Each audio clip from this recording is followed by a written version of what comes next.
We are just about to get started. Right now it is 6 p.m.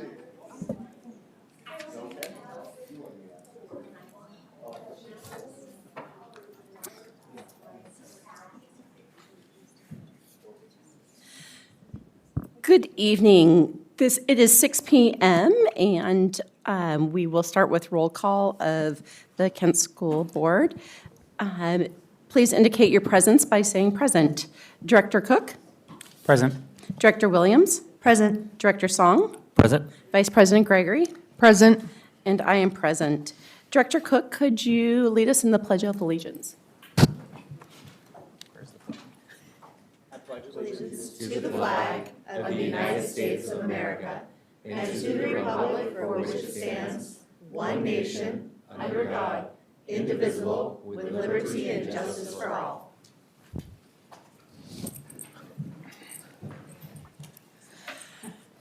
Good evening and welcome to our very large table today. This is fun.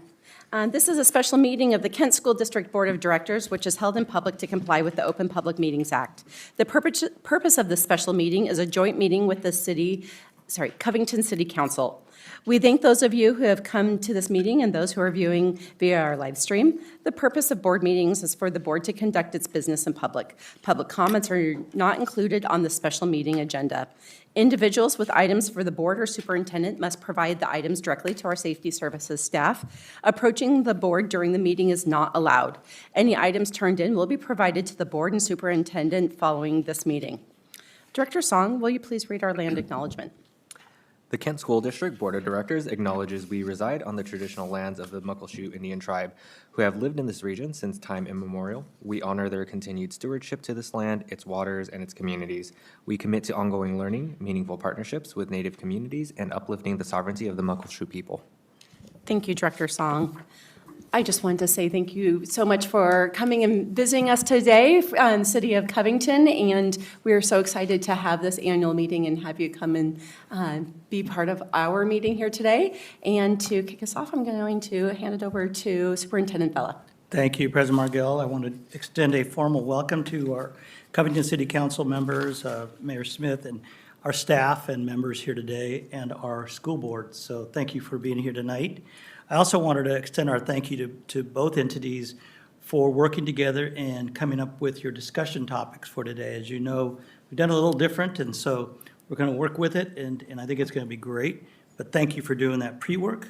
And I want to turn it over to Deputy Superintendent Dr. Wade Behringer, who will be facilitating tonight, but to start our regular meeting. So, Dr. Behringer.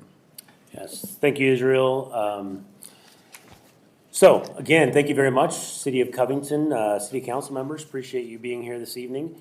As Regan and I were talking over the last couple weeks with Krista, getting things ready to go, we decided to go on a format a little bit more of a back and forth. So it's not all Kent up front or City of Covington up front. So we're going to kind of go back and forth from one agenda item to another. And so Kent's going to start off.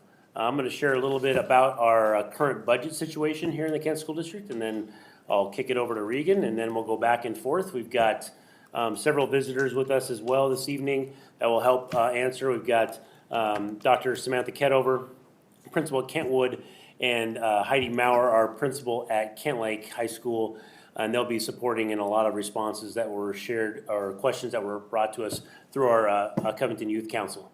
So, yeah, and the idea is once the short presentations are done on the particular topic is that we can open it up for questions and dialogue in that time, and then once that dialogue is over, we'll move on to the next topic, and we'll just kind of go back and forth from that point on. So, all right? Sounds good. Great. All right. I'm going to get started. In case you hadn't heard, Kent School District is currently going through and preparing for a sizable budget shortfall for the 26-27 school year. I want to just take you through a handful of slides here. For those that are sitting on the Kent School Board, these slides are pieces of the February 4th budget work session. And so this will be old information for our school board members, new information for maybe some of our city council members. So let's start off by grounding ourselves in what drives funding for the school district. It's enrollment. So to understand enrollments, let's talk about birth rates, and let's talk about King County birth rates specifically. And as you can see in this particular bar graph here, it shows a pretty drastic decline in birth rates, which, you know, I think we've all heard in one way or another over the years that King County birth rates are on a decline. This kind of puts it into perspective and puts a number on it as well. As you can see, roughly 13.8% decline since 2016, which is the peak of this particular graph. Which then plays right into our kindergarten enrollment. So if you think about our kindergarten class, you look at the 2015-16 through roughly 2019-20, which is right to that pandemic time. We were averaging right around a little over 2,000 students in our entry, or in our kindergarten cohorts. So pretty solid 2,000 students coming in and then moving through our system, give or take, students throughout their 13 years in the public education in Kent. That changed once 2021 came along. Obviously, with a little bit of drop with the pandemic, that was the impact there in 2021. Then as you look across there, we've seen a somewhat of a stable, small decline to the point where we are at 26, 27, under 1,700. So almost 400 students less than we had prior to the pandemic is now our new baseline for our kindergarten cohort. So when you start reducing 400 students per cohort, you'll see that that impacts then the overall enrollment in the district and therefore impacts our revenue from the state. Here's our enrollment projection information. You've got our actuals in orange that led up from 2019-20 all the way to 24-25. Then we had our adopted budget in June of 25.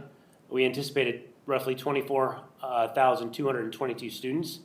Well, when school started, we were missing 792 students, which is that yellow bar now. So we had to adjust the blue bar of the adopted to the reality of the green bar there in October, and then use that as our new normal for projecting out years to come. And so projecting that we will have a decrease in enrollment in the three subsequent years moving forward, 26 through 29 there, which then obviously that impacts our revenue from the state. But again, we're hoping that students will come back to us. We're hoping that the decline we saw this year was hopefully only a blip on the radar. Unfortunately, that all indications don't lead to that. So we want to be conservative and smart in our assumptions around our projections moving forward, so we don't put ourselves in a position that we have to make any large-scale reductions once the school year starts. So, but granted, we do hope that students show up in the fall that are above the 23,000, my eyes, 592 maybe, I think that's what it says. And if that's the case, then obviously more funding will come with that. Just gives you an idea of our general fund revenue. I have to look at my own slides because my eyes are just not going to see up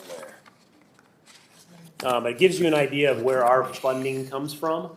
You got the state general purpose there at roughly 55%, that's the green. Then our state special purpose, 22% in orange. And then our local taxes. So again, thank you to our taxpayers in all of our municipalities that the Kent School District serves. That's 15% of our overall budget. And then we've got those pieces, the federal special budget, or special purpose, other sources, and local non-tax. Again, the big piece about our that local levy is we're getting ready to run a levy again in February of 2027, an EP&O renewal levy, which supports funding of a lot of our positions in our schools.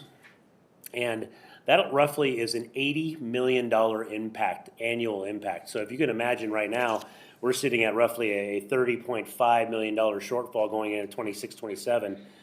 If the absolute worst case scenario happens in 27 and we're not able to pass an EP&O renewal levy, we're out 1 year of funding of roughly $80 million. So just thinking about the impact of what that means to when you're trying to run a school district and budget and take care of kids, that has an impact for sure.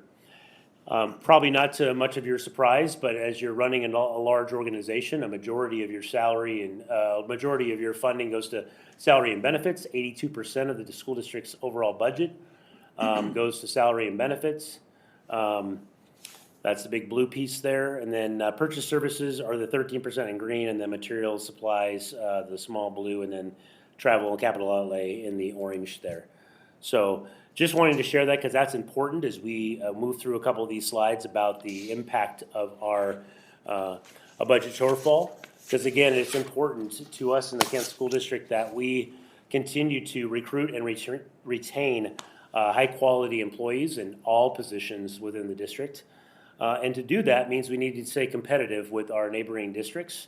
And so paying our employees is important and being competitive is important, and that has an impact as time goes on, considering inflation and things like that. So it's something to take into consideration as we go through and look at the rest of these slides.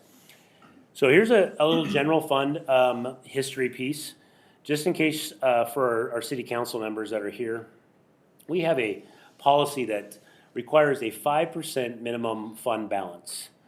So 5% of our overall budget minus designations for our unassigned ending fund balance, we have to be at 5%. As you can see at that bottom line down there, 2021 we were at 10.9, and moving across that as the numbers are getting a little bit lower to the point where at this year we ended our 24-25, started the 25-26 school year at roughly 5.7%, with 5.0 being our policy. So taking that into consideration, knowing that we've had to readjust our assumptions based on our decreased enrollment, we've had to look at how we're going to do things differently. This is a brief picture on the state and what the state does not fund in the Kent School District. So the Orver formula, as far as our basic education or general fund, we are short roughly $65 million this year from the state. Special education, we are spending $25.5 million more than we actually receive revenue from the state on in special education.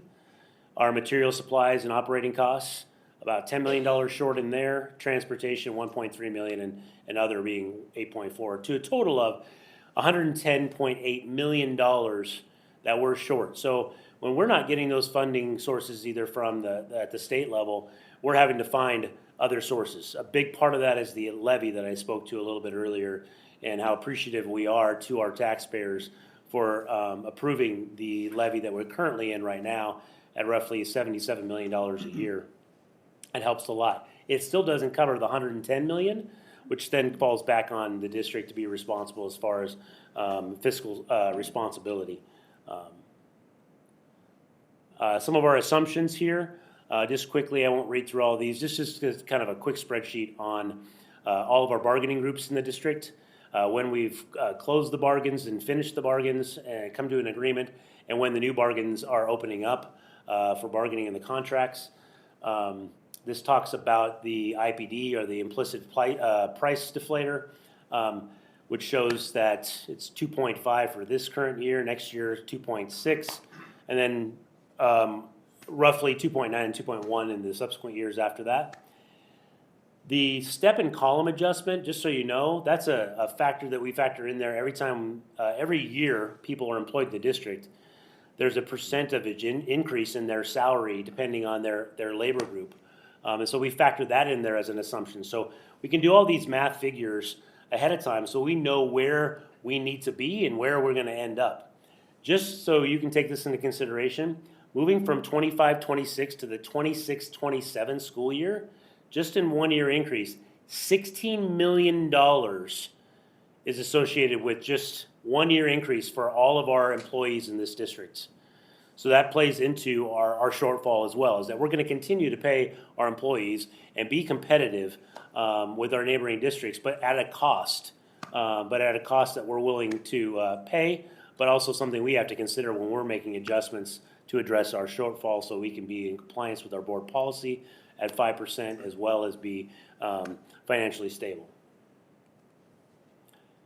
So this one here, this particular document just shows you a little bit about our revised general fund forecast. If we did absolutely nothing, if we didn't address the $30.5 million shortfall that we have right now, this just shows you over the next 26, 27, 27, 28, 28, 29, where we'd be if we did absolutely nothing. And if you look at those red numbers at the bottom down there, you'd see that we'd be negative 15.3% 3 years from now. We'd be in the hole $92 million, and we would absolutely be in binding conditions from the state, probably 2 years before we hit that point. It is extremely important that as a district, that not only do we stay financially solvent and responsible, but it also impacts our financial ability to stay within our fund balance and also stay fiscally solvent, also impacts our bond rating. So every time we're going out to do a bond, which can be anywhere between every 6 years or 10 years, depending on when we run bonds, all of those pieces have an impact on that. So they look at your fund balance. Are you able to meet your policy every single year?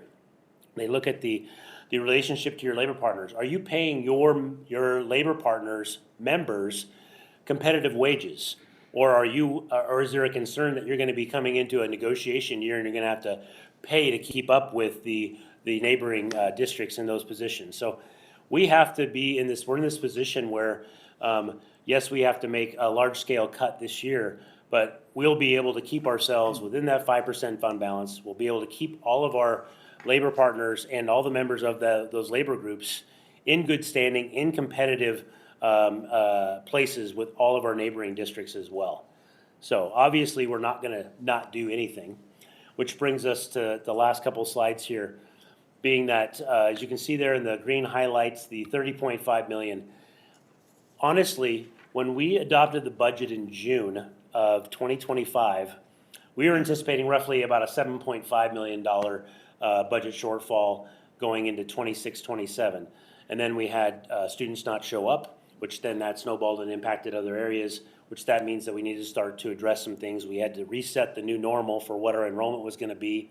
Also, the inconsistency with federal funding and taking that into consideration. It's available, it's not available, it's at a percentage, and now it's back. And so all the work that we're doing and have been doing all this year is very fluid. It's something that we're talking about on a daily basis. We're taking into consideration. We understand that we may be here right now on this day on March 4th. It's the 4th or the 5th? It's the 4th. Oh, jeez. It's the 4th. That may look different 2 weeks from now.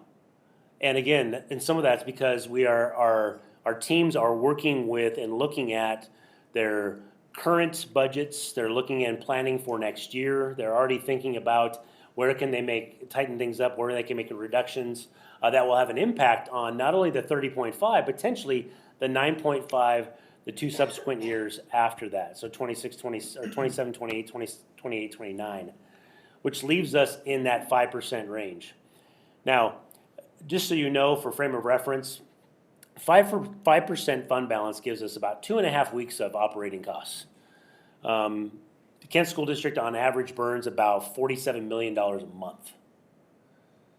But obviously $27.9 million is not $47.9 million. And so every month we are waiting for the apportionment to come in exactly when we're paying our payroll.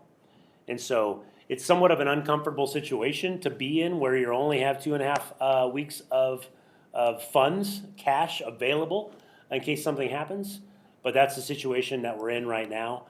And we will make sure that we are adhering to the 5% policy there moving forward regardless.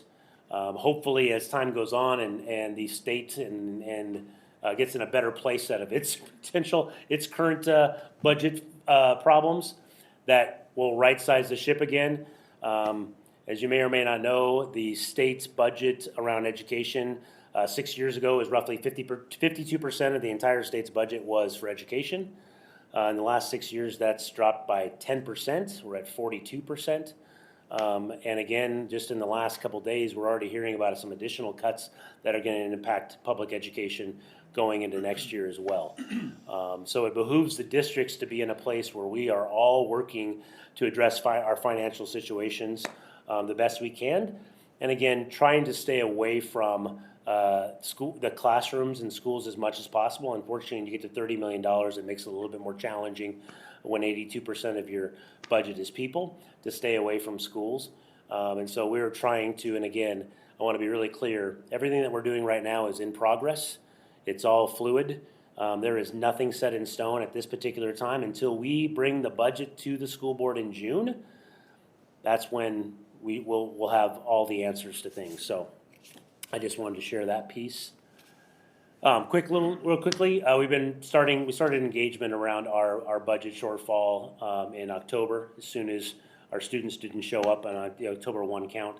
And then we started meeting with our labor partners, having intentional conversations with our principals and our building leaders. We met with our WEA, KEA members and their budget analysts from the state level several times.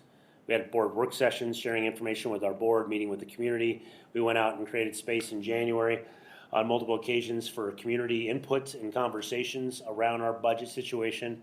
Shared information within parent advisories, student advisories, and things like that as well. So all of that being a part of this work.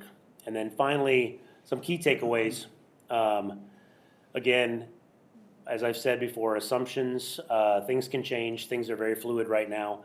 So we're keeping an open mind and being flexible in this work as that we're doing it. And if we can move away from some of our proposed cuts because we're seeing movement in potential revenue, then we will do that. But again, it's a weekly conversation that we're having. Enrollment decline, I've already said that we're projected to continue to decline. Obviously, revenue enrollment declines our revenues faster than expenditures. State funding is, I've got a whole soapbox on that I won't get into. Federal funds too. Thankfully, knock on wood, as of right now, we look like we're pretty safe for the 26-27 school year. But I mean, that can change on a dime because it's already changed on a dime a couple times this year. Again, the EP&O levy being a critical part of our funding. As I said earlier, 15% of our funding are out of the EP&O levy. That would be an impact of roughly $80 million in 1 year if we did a double levy failure. And again, that's not going to happen. Budget cuts over the next 3 years, we just shared that in those green highlighted areas there. And then I just shared with you about the operating costs, about 2.5 weeks of that 5%.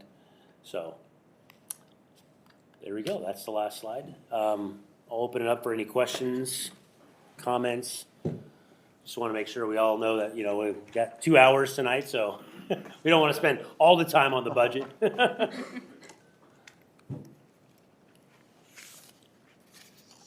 Wade, the bill that might increase your ending fund balance, Yeah, I think, when would that have to take effect? I think that one already got Oh, it's axed. dead. Okay. So this was from the slideshow in February 4th, so I think that one's already gone. Gotcha. But yeah, the idea of increasing your fund balance when almost all the districts across the state are dealing with, a budget Struggling at shortfall 5%, to some yeah. degree, Okay. makes it a little more challenging. Yeah. But again, I think with that said, I think it behooves any district to continue to move towards, if they are able to, without having detrimental impacts to the teaching and learning that goes on in the district, to move more towards, you have a full month's worth of reserves and cash to be accessible to, so, yeah. Cool. Yeah. You mentioned that the kindergarten cohort enrollment is down, but are you noticing trends when youth get to a certain grade as well? Like maybe once they start entering high school or junior high and noticing declining enrollment in any other category? Yeah, that's a great question. I would say that looking at the data, so like the 792 students that didn't come this year, a large majority of those live on the ends. So our kindergartners, some first grade, because it's our lower cohort going into that first grade. And then fairly, I wouldn't say flat, but within a handful of percentages from second grade all the way through roughly 10th grade. And then we saw a decline in our 11th and 12th graders as well. Part of that is they're going to Running Start, and so they're going that way as well. So funding changes. Yeah. Yep. Thank you. Yep.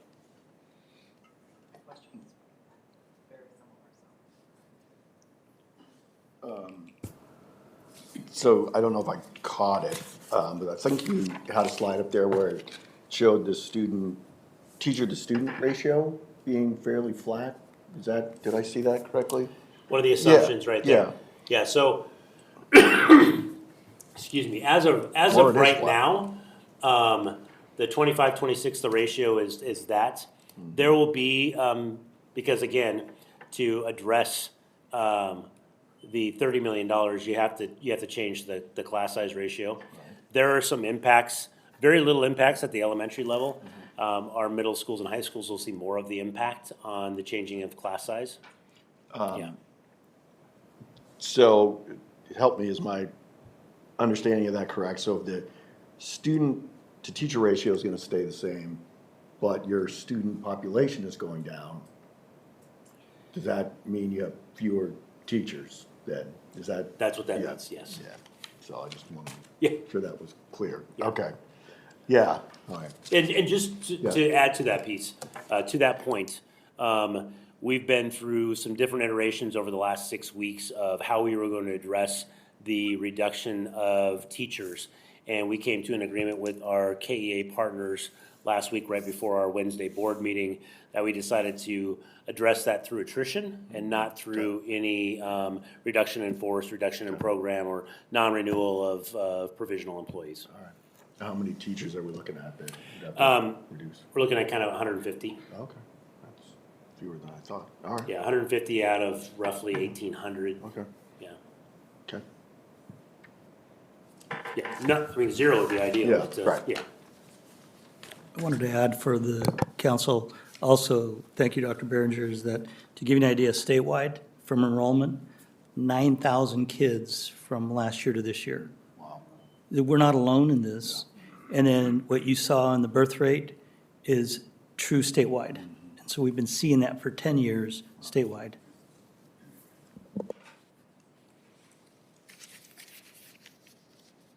Great, thanks. Regan? All right, thanks, Wade. Well, that was a little bit of a bleak view of the budget. Hey, welcome to our meeting. So hopefully this next presentation can increase some student enrollment. So hopefully we'll get there. I think everybody here has heard of our Lakepointe project. So the school board asked for kind of an update on this and where it's at. Obviously, it's important for the school district to be involved in this as we continue with the planning. So it's a 15-year master plan, and you've seen it. It's under construction right now. We will see model homes start coming in this year, so we're excited about that. But I wanted to point out the minimum development. So the development agreement has some minimum and maximum thresholds. So the minimum is 1,500 residential units and 850,000 square feet of commercial space. The maximum that they can do is up to 1,750 residential units and 1.32 million square feet of commercial space. It's looking right now like it will be closer to the minimum development standard, but as the market changes, they may want to put in more commercial, we'll see. And please, if you have questions, you can jump in, interrupt while we're going through this. So the EIS findings, this is the study, the environmental impact statement study that was done throughout this process. It confirms the population increases that we'll be having and provides program level estimates based on what these studies projected and the assumptions at the time that they were completed. So housing mix and phasing will become clearer, and that's when real coordination between the city and the district should be happening. In 2021, the development agreement, I think it shows up there, that established the higher maximum, and that reduction is not because the project, you can see the student generation estimates. With the minimum, our study showed 564 students. But then when we reevaluated, because they wanted a higher threshold, it showed 316 students. That's because the housing mix changed. So it went a little more heavier on multifamily, different kinds of housing, as opposed to single family. And there's fewer student age population in multifamily than in single family. So the school impact fees is an important one. That's currently zero. I think it's been that way for the last couple of years that we're collecting on behalf of the school district. And the KSD capital plan is showing adequate capacity, from what we understand, for forecasted development of this project. Can I Yeah, ask a quick question about the Bet. previous slide? yep. The 1750 units is about 316. You said that's the more accurate value, but on the previous slide before that, it said 1,500 dwelling units is where you guys are thinking it's going to more likely land. If it is 1,500 units, then how many students approximately are we looking at? So if the housing type stays the same as what was studied in 2021, then it would be a little bit less than that 316. It's hard to really predict that because the housing types could change based on what the market demand is as they're developing. So good question. It's a little bit in flux, but around that 300 range. So just kind of a quick snapshot of what happened in 2025. Lakepointe at Maple Hills. Maple Hills is a little, maybe we call it a little subdivision of the Lakepointe project. They constructed 15 new residential units citywide. Outside of Lakepointe, we had 117, so a total of 132 units last year. And we expect that kind of growth will continue throughout the community, especially as Lakepointe gets going and submitting all their permits. So permit activity is anticipated to begin this year in 2026. The site will not fully open, however, to daily traffic until the city fully accepts the road conditions. So they're using it as kind of construction access right now. Model homes will be going up very soon, so you'll start seeing that open up as those come online.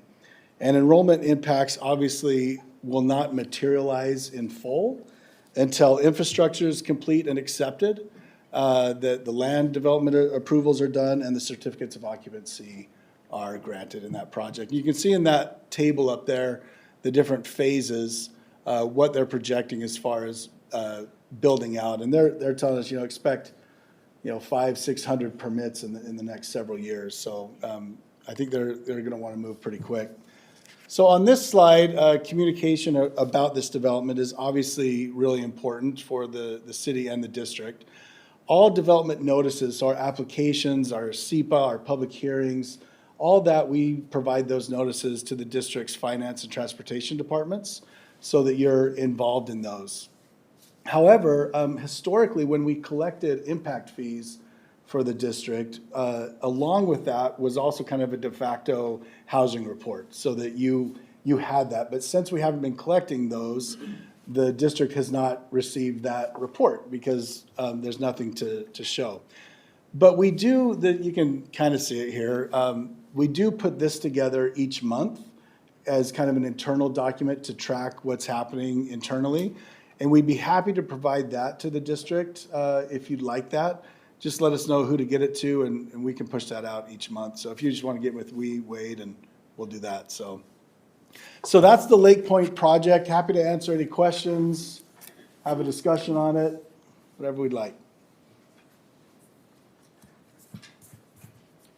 Can you tell us which schools, specifically, just thinking high schools, Lakepointe, I'm still trying to get a visual of where things lay in the district. Kent Yeah. Lake, Yeah. it's you.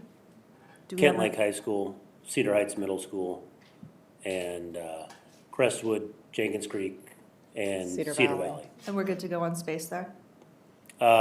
Crestwood's the only one that has just a little bit of capacity. Cedar Valley, Jenkins Creek has plenty of capacity. You could actually take all of the kids, if there were 300, to go to those two schools. Yeah. Cedar Heights would be a push. Yeah, when we moved sixth graders up, we took up a lot of space in those middle schools. Thank you. Thanks, Wade. Yep. I didn't know how to answer that one, so appreciate you jumping in. Yeah. Did you have something, Christina? Yeah, it's mostly an observation, which is kind of contrary to what would be assumed, right? We're hearing that there's more units and less students. So if I connect the dots, the state's push for density is not actually creating students for the district, because per the studies, it's kind of strange to me. It's the first time I'm hearing this laid out exactly like this, which is a little bit surprising, but it isn't helpful for the school district, it sounds like. But, we abide, right? Yeah, But just an observation. yep. 300 students is more than 0. Well, We'll take Oh, any 100%, student, right. one at a time. 500 is better. Sorry. 500 is better. Yeah, yeah. I think when they asked for the raise from 1,500 to 1,750, at least at that time, they were in the space of where micro apartments were a really big thing, and it wasn't necessarily building out more square footage, but that they make smaller units, which would probably not be for a family, it'd probably be for a working individual, but you never know what the market's gonna bear, right? So. Yeah, yeah. They're, like I mentioned, they're constructing 14 model homes. I say model homes, I should say model units, so that you can kind of see the different products that they'll have out there. So we should have a better idea of what I think the market demand is, what people are looking for in that planned development a little later this year. Are any of these units planning to be low-income housing? Not at the moment, no. They're all market rate. Yep. Question on the first people that live there. So you're anticipating summer of next year, and then we would see students then in that fall. So a year from now, we're anticipating to have people live in that community. I expect that they will start selling lots end of this year, beginning of next year, and then however long that construction phase is. So I think anticipating new students by next school year might be a bit of a push, Okay, but maybe the following year. so 2 years out Yeah, then, if we want to yeah. look, to be more accurate. I think so. Even though you're going to have permitting and allowing them to All move that, in. yeah, right. Occupancy permitting, I guess Yeah. is what it's called. And I wish I had my crystal ball to predict exactly, but it's hard to know for sure. And then for the commercial, do they have a plan on what they're targeting for their commercial space? Are they making it family-friendly, or are they making it more of a destination? So do you know the what I'm goal talking is about? to be a destination, but that can be family friendly as well, right? Right. So when this was first started, when we first started this 15-year development plan, commercial was really hot. Right. And they wanted more commercial than what our development agreement allowed. So that's why they came in for that amendment and that higher threshold of up to 1.32 million square feet of commercial space. Now, commercial is not hot. It's very cold. And so now they're like, well, we want to reduce how much commercial and more housing. We're like, well, you can't, because this is the minimum and maximum thresholds. So to say what's going to go in there, we don't know yet. They just brought on a commercial developer within the last couple of months, and they will start working pretty heavily. They're tapped into what's called ICSC. It's the International Council of Shopping Centers. And that's where, if you want to recruit for projects like this, that's where you go. Is my time up? No. I just messed with my watch. Riley's timing me.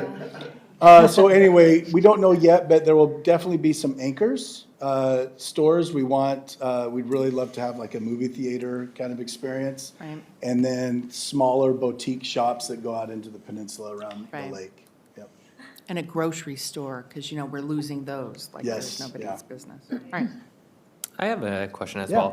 well. When looking at the projections and the occupancy rates just within Covington currently, what do those figures look like? Are you guys noticing more residents moving in or out? And what is the current occupancy or vacancy looking Yeah. like? So when you say vacancy rate, like of apartments? Of just total available housing? Okay, so we don't track that.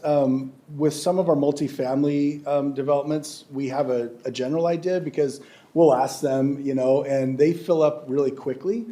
There is somewhat of a market for older homes that are being purchased, things like that. But I wouldn't say that just empirically that we have a lot of, what's that? Yeah, a lot of homes sitting around. So I think they move pretty quickly. And I believe the number is that we anticipate per single-family house is 2.9 residents per single family, and then it goes down to 2.3 or something for multifamily. Thank you. Yeah. To build on that, I think the question, our population is increasing in Covington. Yeah, the population We're continues to go going up. Yep. so, which is kind of Yeah. counterintuitive to, so we're getting more people, they're just not having kids, so, yeah. Yeah, I'd say every year for the last 7-8 years, we've gone up between 200, and there was one year it was about 1,000 residents, so, That's great. Thank you. yeah, you bet. Did you have something, Jennifer? I had a question on, I guess, the work between the city of Covington and the Kent School District. We're going to be looking at next year an operational levy being put on the ballot again. Last time we had only passed by 0.8%, so it was 50.8. Is there any work being done between us, city of Covington, as well as city of Kent and the other cities to try and bolster the interest and, support of that from the city side? Not to my knowledge, no. I don't think we've coordinated on that. I don't know about the city of Kent if they're doing anything on it, but. Not right now as of March 2026, no. But obviously, as we get closer, as we bring a resolution to the board and then we get out and start to do our factual campaigning, then we'll be reaching out and working with our city partners, not only the city of Kent, but also with the city of Covington especially, based on our heat maps and knowing where we need to focus our time on. So, yeah, that'll be coming, just not currently right now. I know in past ones, the district has asked for like a resolution of support from the city and things like that, so. Yep. There's those opportunities. I know Wade will present at the chamber and city councils and stuff, Yep. so. Along those same lines, if you'd asked me like 3 or 4 years ago, the public's appetite for, additional levies and things like that was, we went out for TBD, Transportation Benefit District, like 4 times, and it was voted down. But recently, we've seen an uptick, and maybe it has to do with people, as they're older, they recognize the need for services without kids, maybe they're more receptive to these levies. So we had a transportation benefit charge pass, and so I don't know what that totally means. If our population's getting older and doesn't have kids, they may have more money to say we want to support social services. So who knows? I don't know, but that's what we've seen. In the past, it was an uphill fight, and recently we've seen more receptivity to it, so. One thing we looked at that gave us an indication of that as well, Covington has been, whatever agency, King County, the school district, the city, they don't want to pass this stuff historically. But in the latest King County Parks levy, a majority of Covington voters supported it. And so that was pretty shocking and surprising to us to see that, so. I think it was like 56%, something like that. I just want to do a little bit of a time check. We, 2 very important topics, and that's why we placed them first, obviously. But we are about 45 minutes in for a 2-hour meeting, and we still have 10 topics left. So just putting that out there. So let's. Turn your timer on. Yes, I think so too, but I just wanted to make sure that we put that out there. So we think big here. Yes. So great. If seeing that there was not additional questions right now, if we could potentially move on to the college and career readiness. Yep, we're going to transition to that. So that's where we are going to call on our esteemed principals from Kent Lake and Kentwood. This is in response to Covington Youth Council question and comments. So I've shared that information with both Heidi and Samantha, and so I'm going to allow them just to share their responses around that. College and career readiness at both their schools. Hi, good evening, everybody. So There were reported concerns from the Covington Youth Council about some lack of resources around some different areas. And so I wanted to make sure to review what I could bring to you as the resources that we have available so that you could be aware of what they are. And then clearly, I think that we have some education to do for our student body so that they are feeling very comfortable in accessing these resources. So one of the things that was mentioned, there were several, support for college applications and essays, focus on career pathways, our reinstatement of the College Success Foundation partnership that was present at Kentwood, and also better inclusion for Running Start students. So first, just to be very brief and summarize, we have a college and career specialist. Her name is Erica Canada. She is fantastic. And one of the things that she does is that she coordinates access to many of the things that are being referenced by our students. So she has regular communications with our student body and has a number of ways for students to access that information. And one of the things that she tries to do to ease access to her as a resource to support each of these topics is she has a book an appointment with me now line on her email. And so one of the things that I was wondering as I was looking at the feedback from the Covington Youth Council was how familiar are students with that availability of direct support for her that she provides one-on-one. In addition to providing the one-on-one support that is available each and every day, she also is responsible for coordinating college and career events. So she put together our college and career fair in consultation with a number of different organizations, including the city, and that occurred in November. She also coordinates and works with our new advisory effort this year to provide financial aid information and coordinates with our counselors to go into classrooms to present on financial aid. So there are a number of things that she is most definitely working to support.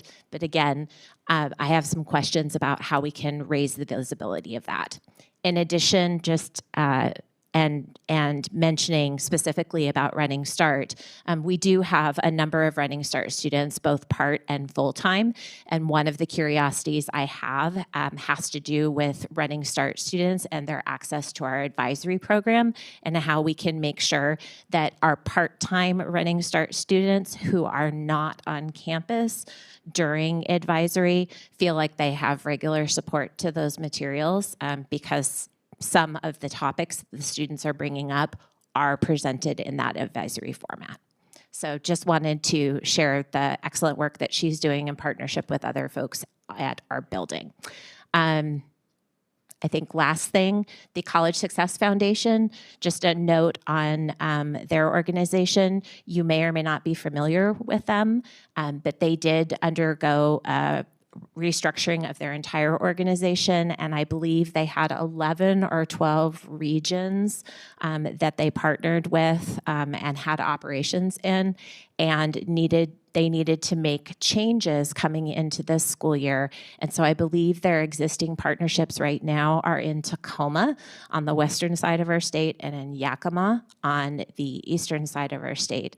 However, we still have connections through things like webinar services. So actually just last week, Mrs. Canada was sharing about the College Success Foundation webinars having to do with financial aid and getting through the stress of senior year.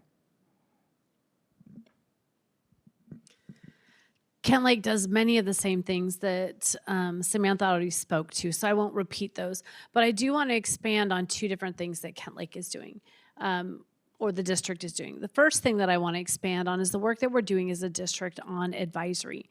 I have the opportunity to sit as the co-facilitator to a joint work group between KEA and the district where we are revamping our advisory program from middle school through high school.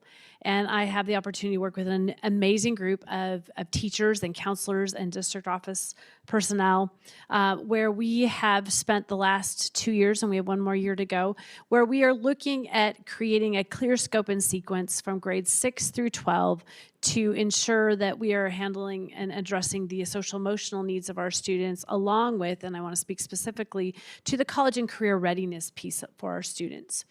And so we have created a number of different lessons and very specifically are addressing the college needs of our students.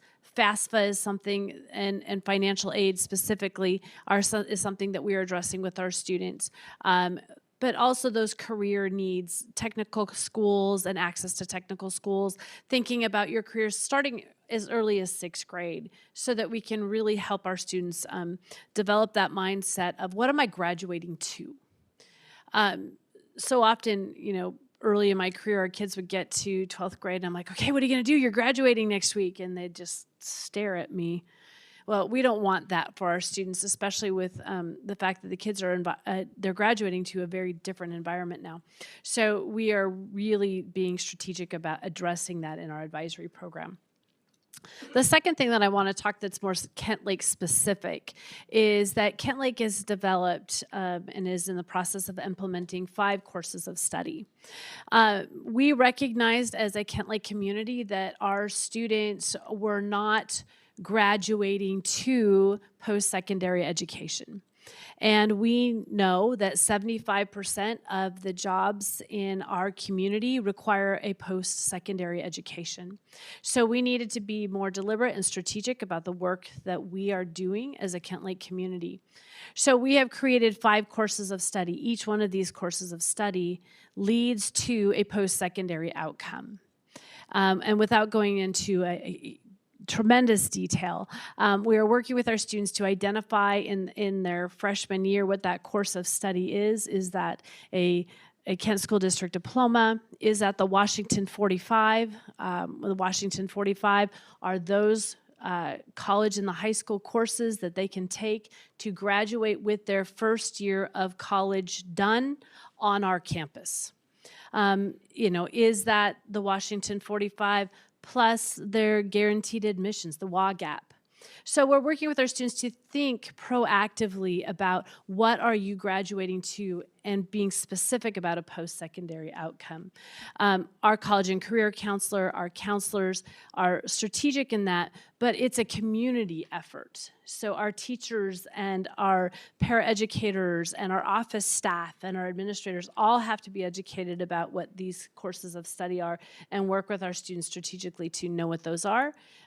Students need to choose their courses appropriately, and then we need to guide them in that direction.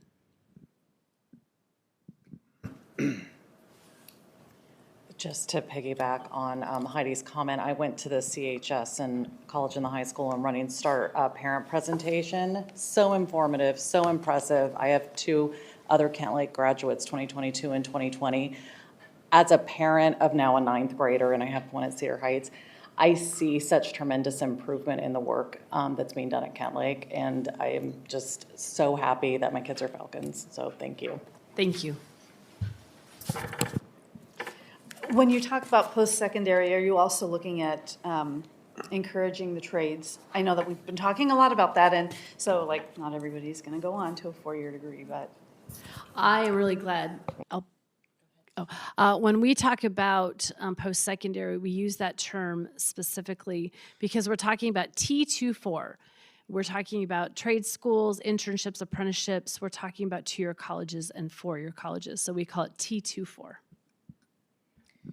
And I have the wonderful privilege of helping to support advisory implementation in the 11th grade at Kentwood. And so one of the things like Heidi was talking about in terms of improvements to our advisory, we have post-secondary choice rotations that occur every quarter. And so we actually just completed this week the 2 weeks on trades and career. And so we started off with college and university, went on to options in the military, just finished trades and career, and our last rotation will be entrepreneurship. And so that is a part of, for example, our district-wide 11th grade advisory that we're collaborating on. We actually had a panel today for our Falcon Time of different trades, so students could ask questions of a variety of different trades. It was pretty cool. So appreciate this. I too, my kids went through Kent School District, graduated from Kentwood, and I just reiterate the support. We did the getting ready for college kind of process in the FAFSA, presentation. I couldn't have done it on my own. We actually had to have a banker help us with it after we got it. I can't imagine a 18-year-old student without support, doing that on their own. So just encourage you to continue what you're doing, but if you can, increase it. One of the things I think we're hearing from the students is, yeah, it's great to hear that the support is there. They're not aware, or some of them aren't. And when I was 18, I needed to be hit over the head with some of these things, and basically continually told, just offering it probably isn't enough. It's continually getting in front of their homerooms or whatever you say, and just constantly saying, you're a senior this year, these are all the things you're gonna have to do, and I'm gonna be back next week tracking you, that sort of thing. So a little more hand-holding. Two more things. How are we tracking whether we're meeting our goals on these, what are we calling it, post-secondary, whatever their life's gonna be? So how do we know what we're doing is actually leading to either college or a job? And then second thing, and I know you have a relationship with the RFA because they're coming to graduate, the Puget Sound Regional Fire Authority, but they're continually looking for new firefighters all the time. And so I know with the military and the trades and college, it looks like the fire service is one that's just continually looking to hire. So just to continue to partner with them on, because they're just, at our board meetings, they're always saying, we're looking for 200 more firefighters. And, so anyway. Sorry, a lot there. I can take a couple of those questions and then pass it off. The firefighters were there today, recruiting. And we also regularly hold job fairs during lunches and things like that. And a lot of our trades are represented. They're constantly recruiting. Our doors are open. Data, I love data. The state has a dashboard called the ERDC data, dashboard, and we use that dashboard to track a variety of different things in regards to where our students go post-graduation. It will tell us whether our kids are going to a 2-year college, 4-year college, what their completion rates are they completing, how are they persevering, and we're able to use that information to say, okay, how are we doing at preparing our students for post-secondary education? And we're able to pair that with what we know about what we do in school to prepare students. There's certain things that we know that we need to do and we need to do well.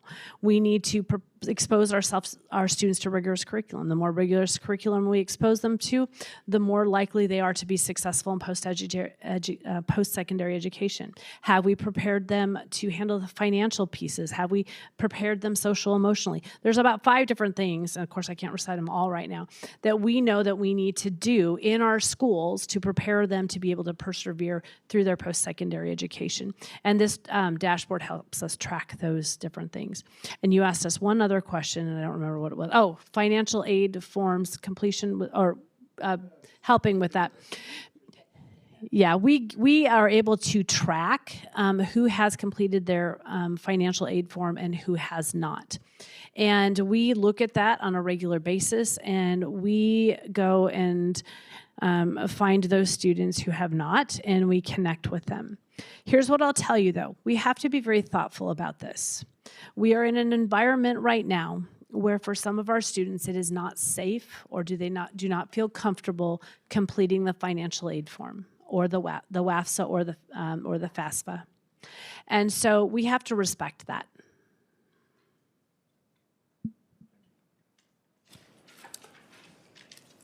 All right, no other questions. We're gonna move on. Wait, let me, to- I wanted to yeah. make a comment because everything that was shared is really like wonderful, good stuff. And I think it's the stuff that the Covington Youth Council said, like, we want all this stuff.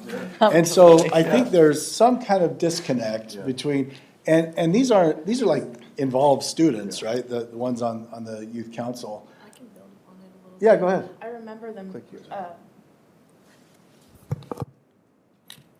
okay, sorry.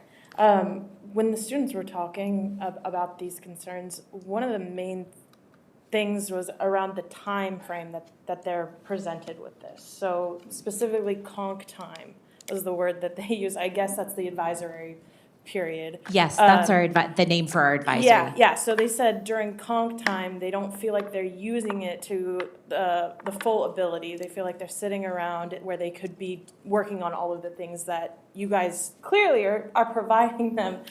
So there's just a disconnect there. And maybe it could be as simple as that career support representative, I can't remember the exact title of them. College and career specialist. Maybe attending specifically conc time to let them know and connect with them and give them that resource. Show them a QR code. They know how to use those things. Yep. And they can set an appointment time if you give them a QR code. And so there's just, I think, just a couple of tweaks to reach them. I'm graduating class of 2016 from Kent Lake. I felt like I did have this support, but I also came from a point of privilege with my parents. There for me with all these things, and a lot of the students in this area don't have their parents home to help them with these things. So unfortunately, Tag, you guys are it on that part of it. I do think in terms of, I think you had used the phrase hand-holding. I think, one thing that I would think about is just frequency. Yeah. Like how frequently are we talking about these items? So our college and career specialist, she happened to design the lesson that was used on the 12th, I believe, of November. The following day, the counselors were going into classrooms. And so, okay, you've got those two things, but then what's that next iteration and that next iteration? So it's not just conc time. It's something that is more broad than that. Thank you. One other thing that I would add is through our advisory work group, we just recently looked at student data and feedback on advisory. And it was really funny because they were saying, and we need to do this, and we need to do this, and we need to do this. And we're looking at that, and that actually comes next week, and that comes in third quarter. And so some of these things are actually coming up, and it gives us some feedback on the sequencing of some of these things. It's coming. It just hasn't come yet. All right. Thanks, you guys. I appreciate the responses there and the questions. Great dialogue back and forth. Next topic is the partnership between Kent School District Safety Services and the Covington Police Department in and around immigration, ICE, and all things partnering between safety services and Covington Police. Yeah, maybe I can just mention, obviously, the city. There we go. The city contracts with King County for our police services. As immigration enforcement started to become a big deal, and we thought, well, we need to understand what that policy is. So from the sheriff, the policy is that our law enforcement officers do not engage in immigration enforcement, nor do they help ICE in those efforts. However, when called for public safety, they will respond regardless of who's involved, and they will stay there until that public safety threat is resolved, and then they'll leave again. So that's the policy that our officers are operating under. But I think on the larger topic is how do we partner with this? And so maybe if you want to mention some ideas, Adam, or lead that discussion. Yeah. So there are some things that we can't do that I want to make this very clear. Like if we get called to, let's say, a federal ICE raid, we can't go in and compel them all to identify themselves. That's something that's been talked about at the King County executive level, and legally, we don't have that right to go interfere with what they're doing. Same if they have valid search warrants, we can't demand to go see it. That's not really within our purview. At the same time, they're not under any obligation to notify us that they're doing things, although sometimes they do because they don't want us to show up wondering what's going on. So it can be a safety issue when we're not present for that.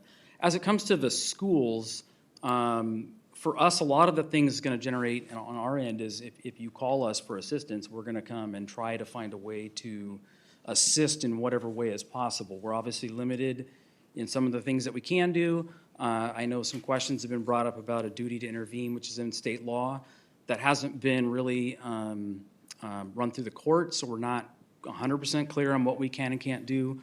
The guidance we've gotten from the sheriff's office has been, if you don't like what you see, not to go tackling ICE agents, because that's super dangerous, but to report it through your chain of command.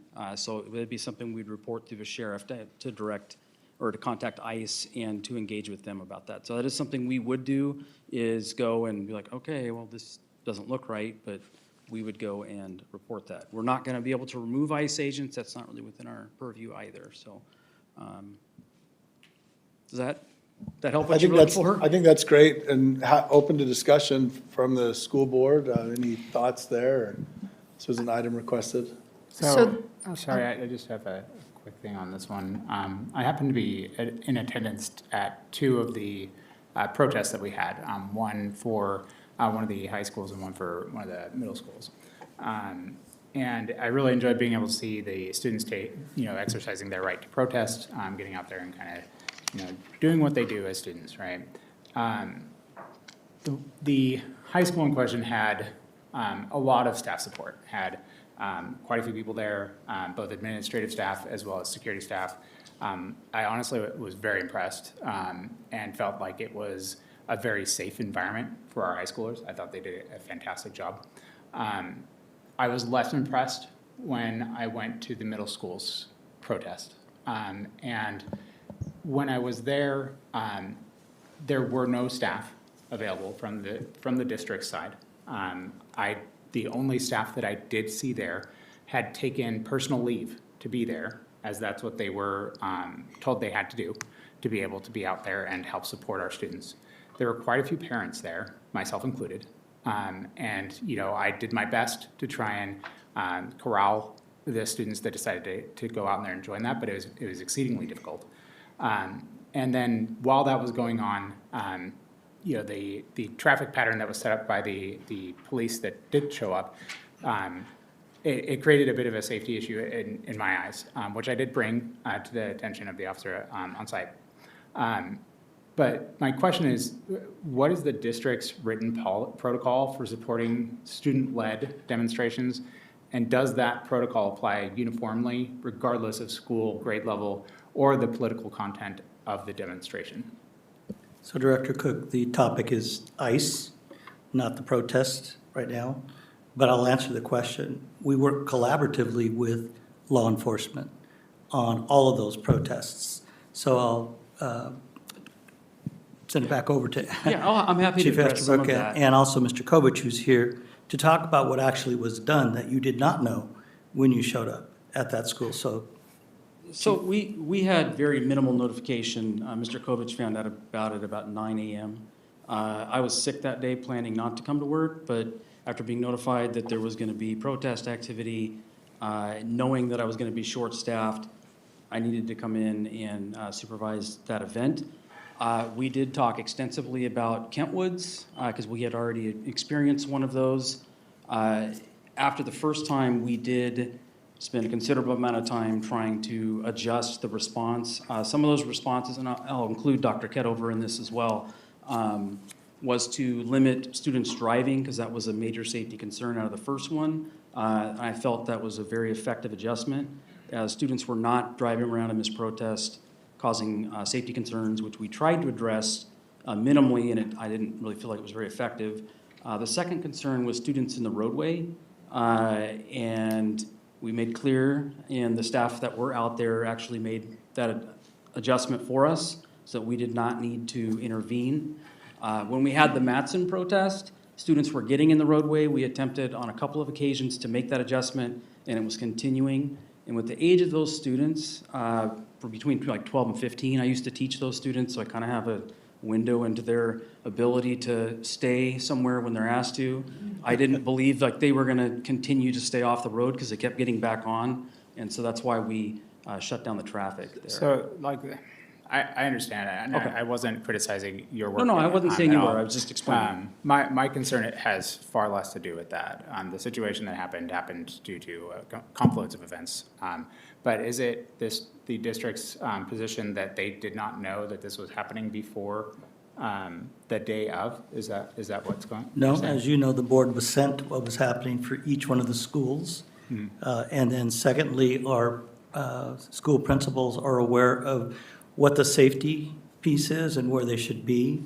And then thirdly, back to our partnership, we collaborate together to make sure the students are safe. When it comes to law enforcement, and they are the ones that are in charge when it comes to safety and traffic. That's what occurred on that day, and I want to thank Chief and the work that was done during that time. Well, I'm very So we- happy with what they did. That my concern is, it does not have to do with the police department. So, like, I appreciate them coming and taking care of So I think the I answered your situation. question about No, whether we like, did. You did not answer my question, sir. My question had to do with whether or not we have a written protocol and whether or not that protocol was followed. I was at both of those events. I went to both protests that happened. I understand you don't want to speak about the protest. For me, that was a problem.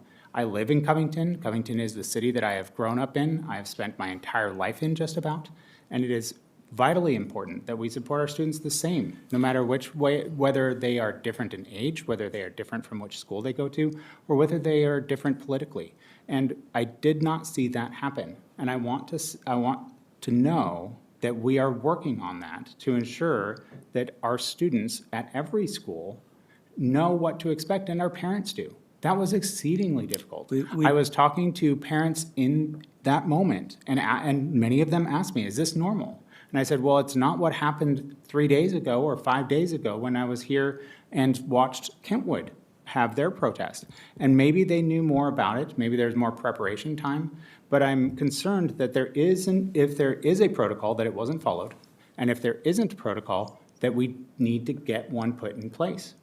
So I'm going to answer it simply, yes, and we continue to follow protocol for safety of students for any kind of protest. So there's your answer there. The other piece that I'll ask is, were you there as a staff, or were you there as a community member? I think you know very well that the president of WASDA, the former president of WASDA, has explained that when we show up, we don't have a choice of who we are. And when I showed up, I tried to help as best I could. I helped with directing traffic during the time I was there for Kentwood, and I helped to try and help corral the kids as best I could. And I did everything I could to make sure that those kids were safe. I'm not saying I was in charge. I never was. I never claimed to be. But what I saw is a discrepancy between one school and another, and that is my concern. I'm not concerned about who was there for what reason. I am concerned that we didn't apply the same policy and procedure to one school that we applied to the other. So we are just to- concerned about it. 'cause Director Cook, we're going to give Superintendent Bell the opportunity to answer, and then out of the respect for the rest of the questions that we received from both the city and from the students, we are going to move on, and this can be a conversation that's taken offline. So Yes. I'm going to give Superintendent Bell Thank an you. opportunity to answer now. The reason I asked is because we do not have staff off-site controlling any kind of protest that's going on where it wasn't designated to be. That's why I asked. It was not promoted. We don't have staff that were assigned to go out and be in that area. That's what I asked. And what we did as a team and collaboratively was, if this occurred, we let law enforcement take charge of it. And that's why I thank the chief in doing what he did. We had no control over that. So I answered the first question, and then I gave you the reason for the other piece of my question. So, thank you. I do have a clarifying question on ICE, so can I ask that question? That is the topic, yeah. Thank you. Can you clarify, because I get a lot of community engagement, and they are confused on how does the federal and the state, and then we have the King County, how do those departments, how does that, what I call the law of the land, right? So like, you live in a city, you follow the city rules, and then layered on top of it. Can you explain how that works for people? Because there is some confusion on that, like, what is a federal law enforcement person and how did they supersede or how do they kind of coordinate? That's a difficult question. and I know it's a long- difficult I'll give question, you a but- long answer, and I don't want to do that. But essentially, federal law enforcement enforces federal law. So they can enforce those statutes that pertain to the federal government. The state or county or city, all those are generally in the same context, and they can enforce state law. There are times that you can be deputized as a federal law enforcement, as a state law enforcement. And so, like, for instance, if you're in a task force for the DEA, as a King County Sheriff's deputy, you would also be a federal agent as part of the DEA, and then you could then enforce federal law, but you have to be specifically brought in and sworn in for that purpose. Right. Now, I think you're kind of asking me, like, which one matters the most? Yeah, and it depends on what it is, right? So Correct. in this case, I think a lot of confusion has come from, we hear about ICE and we hear about these people and they can come in and they swoop in, right? We hear these words in the media. They swoop in and they can do these things. But it's really because they're enforcing a law that sits above the state level, right? They're enforcing this federal law that's at the top, at the upper level. Right, so their standards are a little bit different than, like, the state has a much higher privacy rights. You have, I would say, more constitutional rights in this state than you do under the federal law. The federal law also allows you to search more broadly than you can in the state. So I can give you plenty of examples, and I won't bore you with those, but you are correct in that they can do the actions that they're doing. They're legally allowed to do them. And for the things that they're looking to enforce, which are typically immigration detainers, unless they're warrants, we cannot enforce those because it needs to be signed by a judge for us to do that. And for them, they are allowed, if an agent has signed off on a detainer, they can go and take action on that. We just can't do that. So, and we don't, because it's not really proper for us to do it. So yeah, thank you for clarifying, because I tried to explain it, and I'm like, okay, so there's this section and this, and the other, I think, one of the challenges for the city of Kent and where the Kent School District is, we're actually governed by multiple municipality, like, we have the city of Kent, we have the city of Covington, we have the city of Renton, we have unincorporated King County, we have Maple Valley, like, there's all of these kind of municipalities that kind of work together, but we are also governed from a legal perspective to make sure we're compliant. 100% agree with you. On this, maybe I'll follow up on, offline. I'm cognizant and sensitive to some of the students being nervous about some of the, filling out their FAFSA forms and, those sorts of things. So it's obviously there's a, perception that they're at risk, and I'm sure the school's doing it, but I'd just be curious at some point, learning more about what support the school is providing to these students worried about their immigration status, if it's not, policy or whatever, but if there is some type of network, and it might be something the youth council could work on, saying if these are students that aren't feeling they're supported, how maybe they can serve as a go-between. So I don't know, I'm thinking out loud, and maybe Adam, to that, I appreciate the dance the feds and the state and the county have to do in that.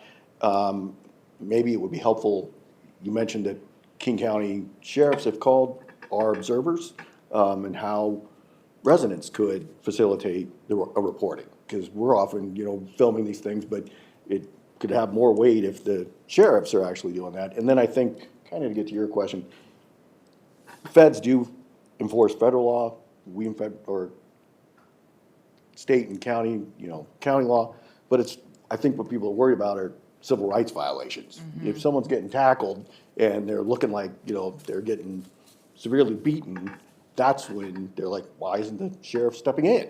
So and I'm not saying you should, but it's not so much you're not supposed to enforce immigration and they're not supposed to enforce traffic.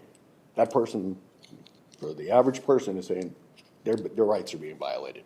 why isn't the sheriff stepping in? So, Yeah, and I would love to have you guys attend the active bystander or law Yeah. enforcement I'll not remember what it stands for, because I'm not in that headspace at the moment, but active bystandership for law enforcement.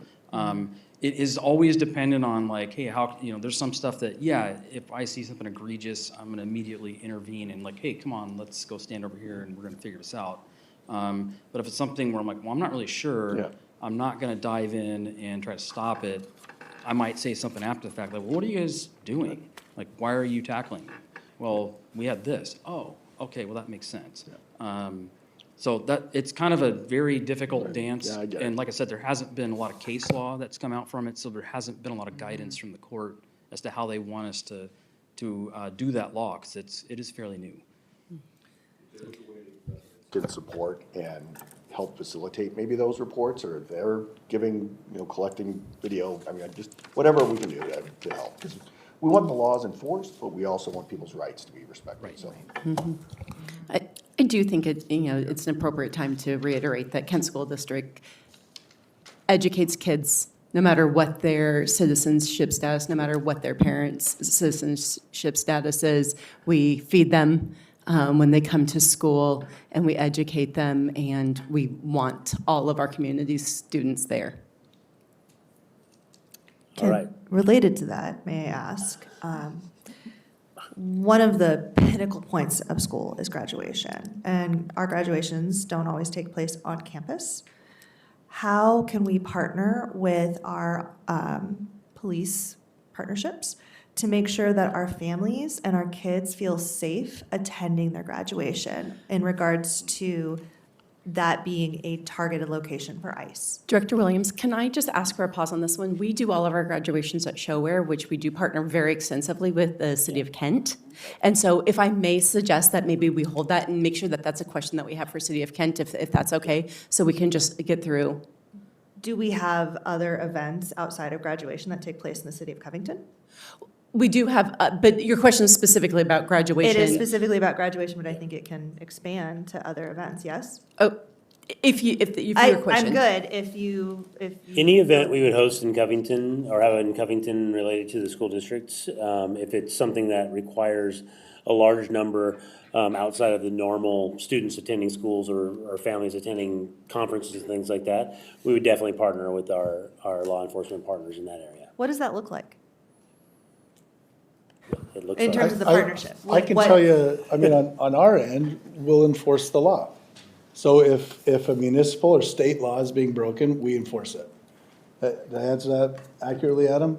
That's what it looks like on Well, our I end. know there's been requests for assistance from us in the past, and we will happily provide officers, if we have some available. It can be kind of an issue with our staffing, but we were happy to provide officers in capacities both off-duty and on-duty to assist you guys with whatever we can do. And we have done that for things that we're like, there's gonna be a problem here, let's send someone over there. And President Margell, Yep. please correct me if I'm wrong. We do have an upcoming work session where we were going to revisit the ICE policy. Is that correct? Didn't we have that on an agenda for a future meeting? I don't, I think we did add it to a future meeting. Or wasn't there something that we were, maybe it was just in discussion? I That's what I'm trying to get clarity don't on. specifically remember that. I can tell you Okay. though, I know that's what we I'm have a asking. lot of different work sessions coming up that I'm kind of thinking through the Okay. end of this month. So, but we can look. Okay, yeah, if we can follow up on that, and then perhaps some of these discussions would be better held in that forum. That way we can spend more expensive time going into those details, because I think all of these are very valid. Yeah. And I'd hate Absolutely. to not be able to get a conclusion for some of these. Yeah, no, and it's not that the questions aren't good questions. It's just maybe time and place. Yeah. Thank you. Yes. All right, I'm going to transition us to the next topic, and I'm going to take this topic. I'm going to keep it short and brief because I want to make sure that we are able to get to the rest of our topics. This one's specifically about politics. It kind of comes off the heels of the last conversation. Politics are pervasive in our schools. What's KSD doing to give voice to students and protect students across the political spectrum? I'll use the example of our protests that we had last month as an example. I mean, as you probably know, Tinker versus Des Moines says that students don't shed their constitutional rights at the schoolhouse gates. So they have access to, again, exercise their First Amendment right as well as their right to assemble, regardless if they're a student and regardless if that time is during the school day. And so, and that goes for both sides. It doesn't matter what side you're on or what side of the aisle you're on, what side of the belief or the particular situation you're on. Again, I say that that as long as it does not substantially disrupt the educational environment or pose a safety concern. So, again, I think as situations arise, and I'll use Dr. Ketover's example of the Kentwood protest, when we did know ahead of time, we had heard some things on social media. When the reason that was more highly attended by adults and safety services and police in that space is that at that time, there was reason to believe that there were two sides to that particular protest. So there were the pros and cons or the for and against ICE piece. And so that's why there was more intentionality around that particular situation. But again, there's respect for people having different opinions and different views for our students. And I think it comes back to, again, how those views are projected, shared, and are they a disruption to the learning environment, or do they pose a safety threat? That's something that's taken into consideration. I think all students, it's important that they know that they have constitutional rights to exercise their voice and their opinions, as long as it does not create a disruption or safety issue. So there's an example for that. That may be a much bigger, longer conversation, which we're not going to have time for this evening. And I know it's easy to get into these emotional conversations around this stuff. But I also want to make sure that we respect the fact that our students, regardless of their views, have constitutional rights. And as adults, it's our responsibility to ensure that we're not silencing any one voice, but also if they're exercising their right, they're doing it in a way that is not overly disruptive or causing a threat to others. So I'll just leave that at that for a quick little 2 or 3 minute piece. Questions and comments real quick, and then we'll transition to the next topic. I just have a simple comment. We here gathered are adults. We get to have these conversations, agree, disagree, go home, and we sleep fine, and we come back the next day, and we are just fine. What happens in high school and in high school students with their developing social, emotional, mental, anything that there's, when there's a great divide that becomes evident, and I completely agree, for the record, I completely agree that everybody has their rights to constitutional rights, their rights to have any political belief that they should have.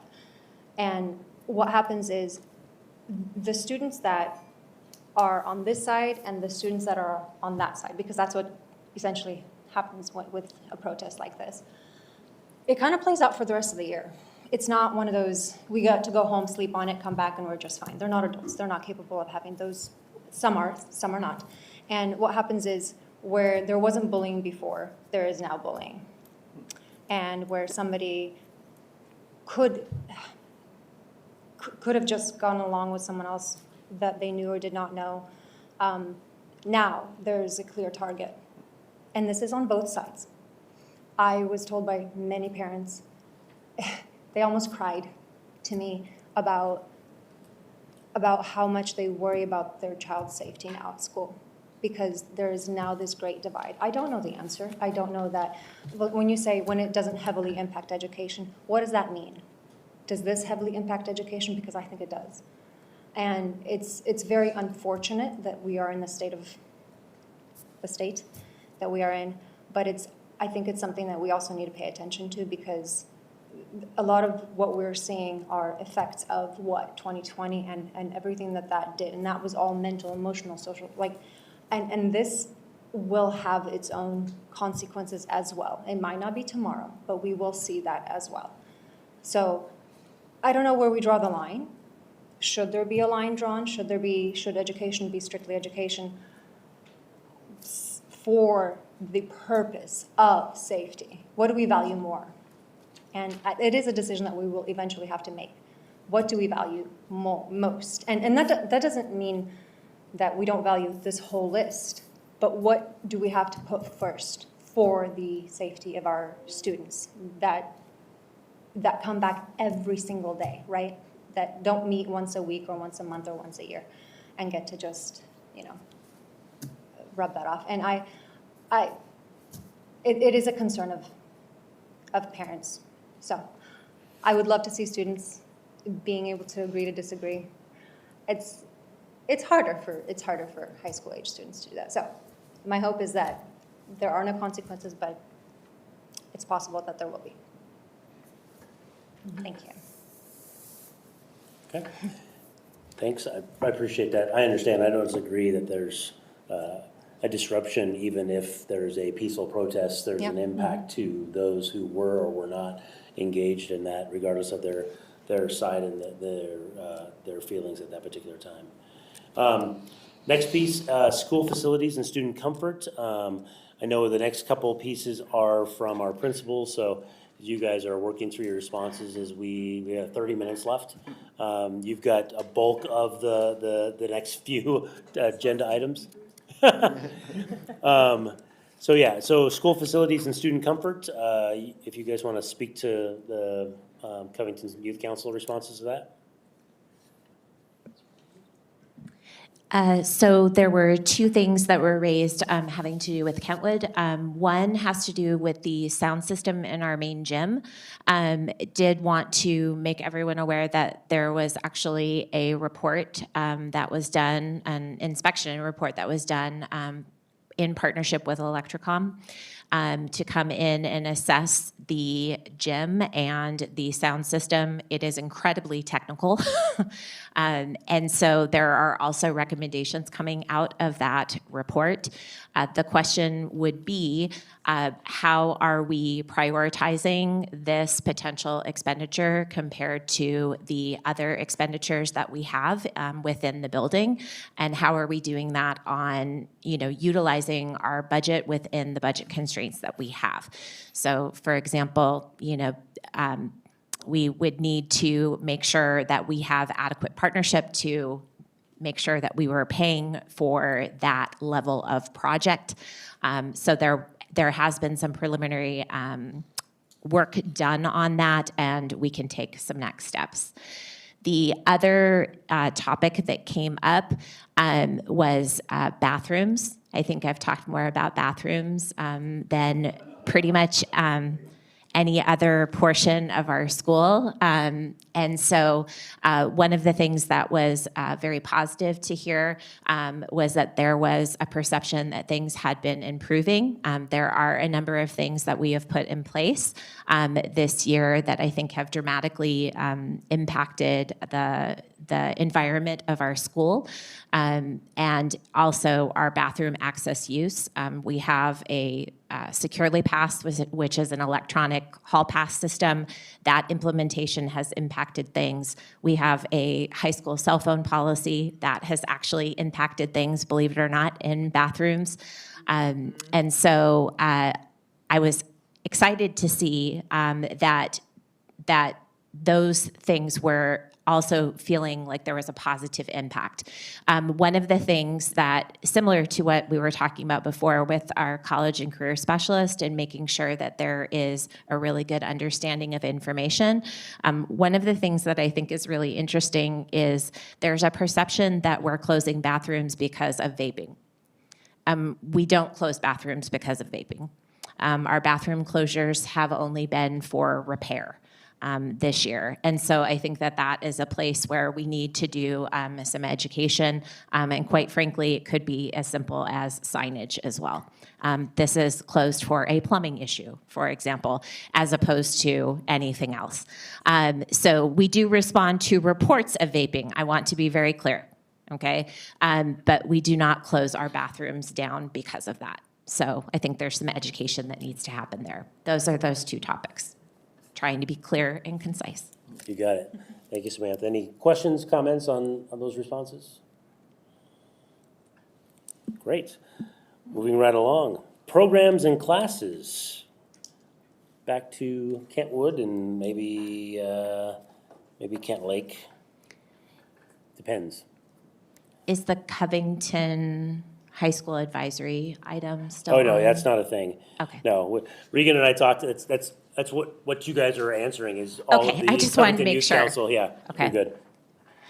Okay, one of the things that was mentioned here was also specific to Kentwood. It is the case that this year our drama elective was not offered. We actually did not have sufficient course enrollment to offer that. If memory serves, we had 20 students who wanted to take that course. And so we were not able to offer that course. One of the things that I would like to celebrate, however, is that our theater tech elective most definitely is running. And so one of the things that we worked with the students who are interested in taking the drama elective was to see if they would be interested in the theater tech elective so that there was still a connection to that program.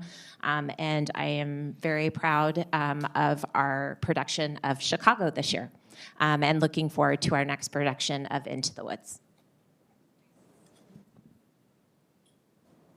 Great. Those were the two items. Thank you very much.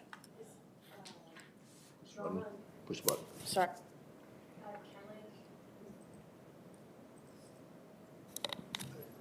At Kent Lake, is the drama program still running? Yes, currently our drama program is still running. Have you noticed a decline in sign up for that as well, or? Yes, we have. Yeah, it was like rampant when I went there. Everybody was into it, and then I've noticed the same thing. So I wonder if it's just a societal thing.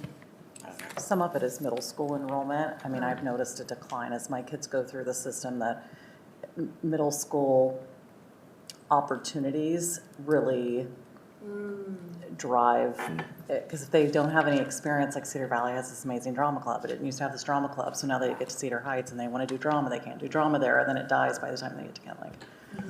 I think the other thing that is impacting enrollment in a variety of our different elective classes is enrollment in Running Start. Thank you. I had a question on that. Are there any programs or electives that have been cut or are being considered for reduction in the Covington area schools as part of our budget process, especially considering we're facing these budget shortfalls and whatnot? I know we're starting to cut those, and I think it's important that we identify which programs are going to be affected by that. No decisions have been made at this time. Everything is in progress as we're assessing the current situation. As I said earlier, the budget situation, albeit 30.5, it is fluid on where those reductions will come from. And so we don't want to get out in front of ourselves and state that things are happening now, then when things may change in the next couple of months, and that's not a thing anymore. So we don't want to create any undue anxiety until we're at that point. So we can't speak to any specific reductions in regards to courses at any of our schools, specifically even Covington schools. Okay, Regan. Thank you. So this next item was submitted by the board, the school board, about how we can partner on outreach and communication. So it's one slide, wanted to show you what resources, what mediums the city uses to outreach and communicate with our community. And if the school board has some items that they'd like to partner on, we're more than happy to push out some things to our Covington community. You can see there, obviously our website, our social media is a pretty active space that we could put things on. We host events, our town center, mayor's meetups, all kinds of stuff. We've got a banner, we've got polls, you can put a banner over at Kent Kangley. Just let us know. We want to be partners in getting the word out, and I think that, obviously we want that to go both ways as well. So that's what we're doing. If the district has anything specific that they'd like, we're happy to look at that and see how we can help push out. I know the fifth grade camp was one item that was mentioned, so. I have a note. Based on trying to reach students in, particularly, I would say TikTok is not on that list of social media, and that's where the kids are. whether you want them to be or not. That's why they're glued, actually. And I've seen I'm on TikTok. I've seen the transportation for the Washington State do a really good job of engaging with people throughout the state. They use different trends and memes and stuff to connect. It's probably outside of the scope of Covington's, but the WashDOT stuff, it's really good. I have myself laughing at these videos, and I'm like, WashDOT posted this? This is insane. But just a note coming from a younger perspective. Yeah, I think that's a good idea. For the time being, what we have is this, and if the district has some items you'd like us to push out, we're happy to do that.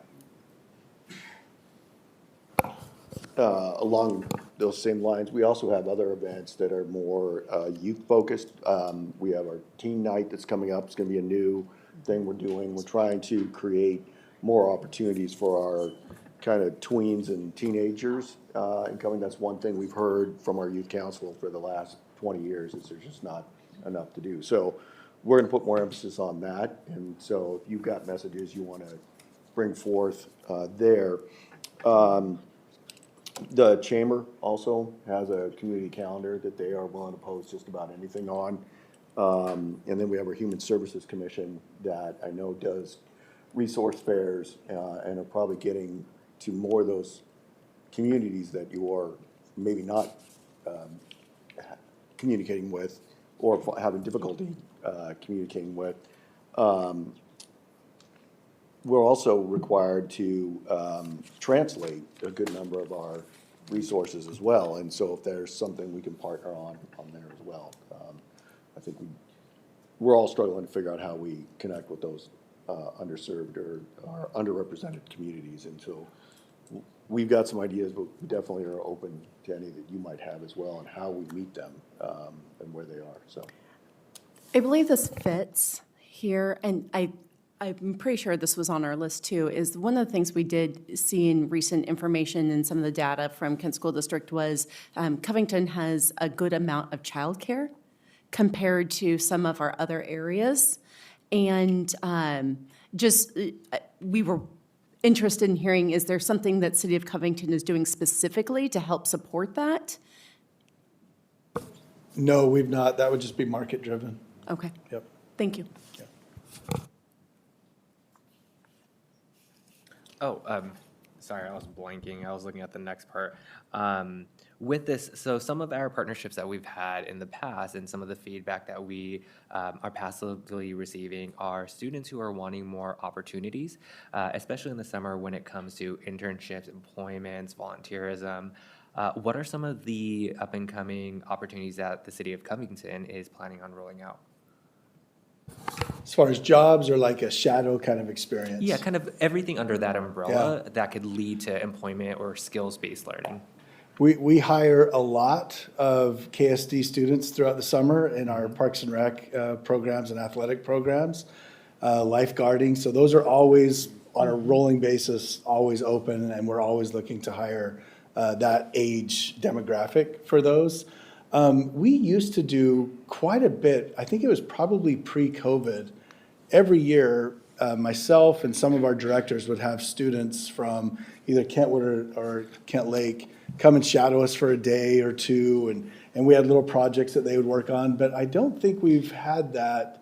I don't know that it was official. I know before I was on council, my oldest shadowed Public Works and worked with Bob just to see what a city engineer, and he spent a few days with him. So I don't know that we have anything I think some of it was class-based. It was part of a class that they had to do that for. But we haven't had that in a while, but we're more than happy to do that. Okay, and maybe Dr. Berentor, one of the principals, can help educate me on this, but what does the logistics look like in coordinating a partnership with the city to connect our students with those summer opportunities? Okay, can I jump in on that? I know I know it's directed there, but at least the summer opportunities for jobs, we'd be more than happy to provide like the links where they can access those to you, and you can push them out to your student body if that gets to your question. And those aren't even just summertime. The refs run year round. Year round, yeah. Okay. Yep. Yeah. Well, coaches are volunteer, yeah. Yeah. Yeah, our amazing college and career specialists do those sorts of things all the time with a variety of different organizations, constantly pushing out jobs that are available. We have tables at lunches for students that, with a variety of different jobs. You know, set up a table, they'll come up, they'll apply for different jobs right at lunchtime. So we have all kinds of, we could fill jobs like that for you. Yeah. Amazing. Thank you so much. Yeah, you bet. Please let us know what you need, and we're happy to provide that. All right, thanks. Moving on to the next item. We got 4 topics left, and I think we'll be done in 15 minutes. I think we got this. So this one, back to our high school principals. Some positive pieces here. Students' perceived improvements. Share how KSD went about making those positive changes and your perceptions of how they've impacted students. So I was very excited to hear the feedback of the higher school spirit and the recognition that we've had fewer major safety issues this year. And so one of the questions was, how did we go about doing that? It was actually a multi-pronged effort. Last year, some of the things that we were planning for, I've already mentioned. So things that were technical, having to do with electronic hall passes, et cetera, increased presence in the hallways of our administrative staff and our school safety officers. We were able to, at both of our schools, have a additional school safety officer added to our staff. And so that has had a wonderful and dramatic impact on campus safety and student support. So that was fantastic. Another thing that we did at Kentwood was I launched a collaborative effort to work with our stakeholders to really educate around different aspects of, we had sessions about Washington State discipline law and procedure, KSD policy and procedure. People had questions about what happens when there are school safety events at school and what are the next steps with that. What does it look like? So we had those types of sessions. We also had sessions that were really listening sessions to hear from students and parents and staff members and members of the community about what questions and concerns did they have about our building and its environment and safety. And then that fed into our basically our school safety action team. And so our action team meets monthly, and it is a multi-stakeholder effort. And so we have had an opportunity to take a look at a number of different things that we have implemented and reflected on those. And then also we've done some advanced planning on some things that we have planned for the future. So I really do think that there is a lot of things that came together that had to do with a number of stakeholders coming together to find a solution and to help provide a solution. One last resource that I would also mention is that we were able to partner with Dr. Gregory Engel. He is a University of Washington physician, and he also works with an organization called Ceasefire.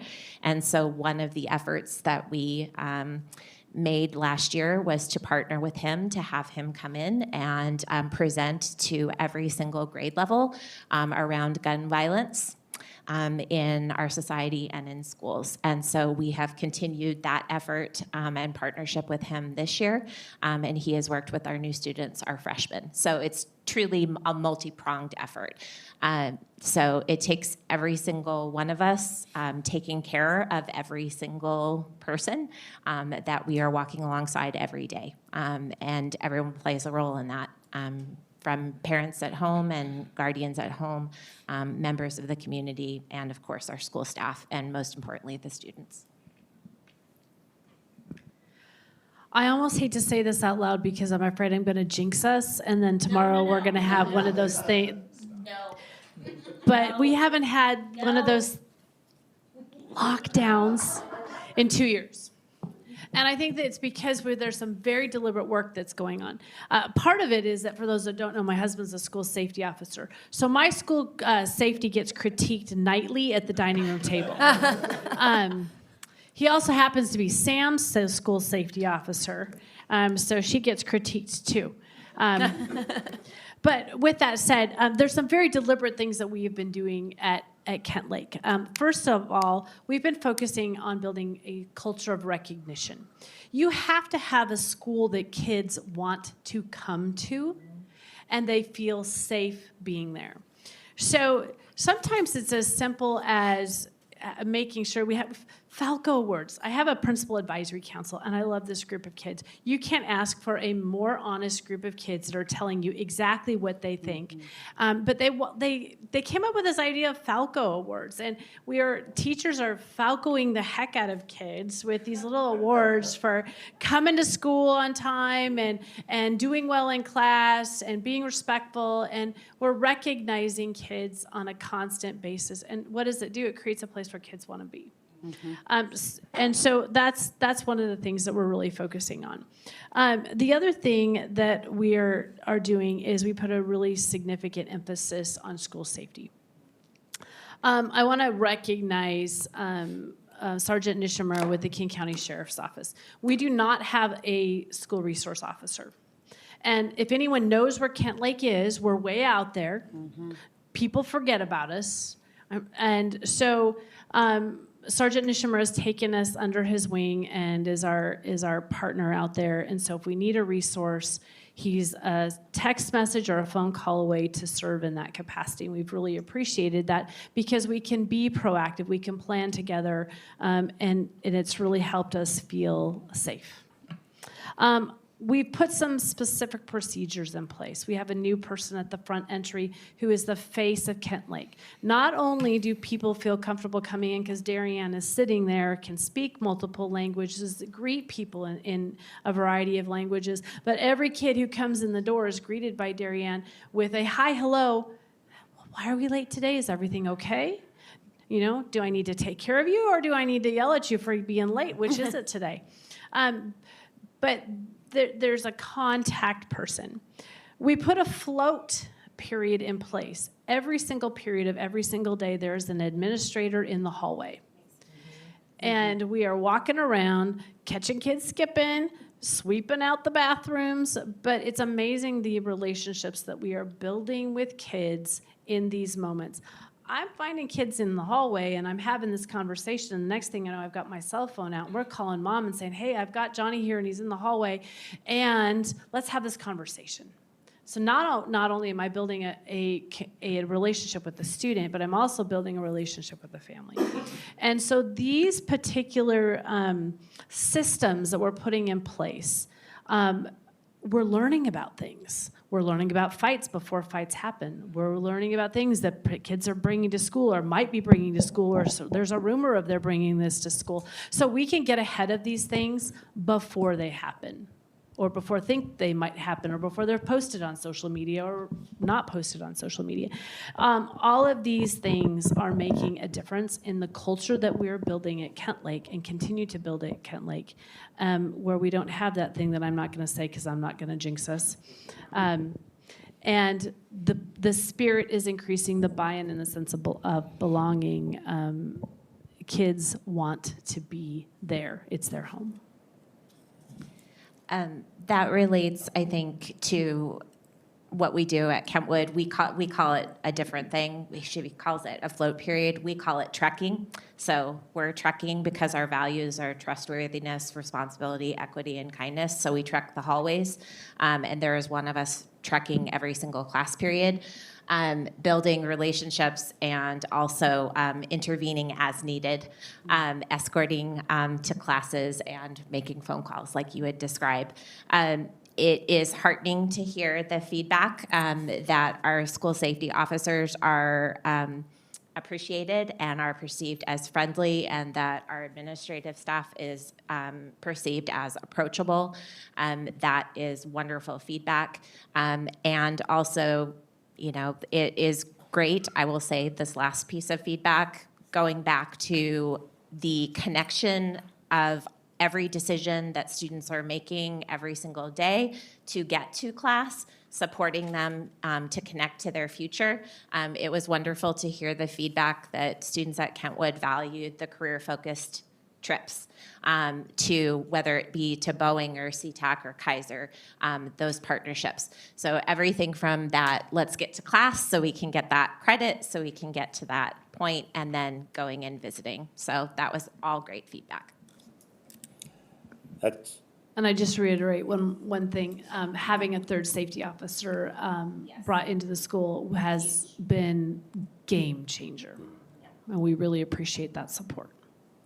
Well, it's great to hear from both of you, and I know that as we've had these conversations with our partners with the City Council of Covington, we've heard over the years things, and now you guys being able to take a couple of years and putting things in play and having that positive feedback and seeing the change in the culture is great. I'm hoping that you guys are hearing that, and hopefully that will, as the communication between the Covington Youth Council and our leaders become more clear, then they'll continue to feel that welcoming environment there. So appreciate that.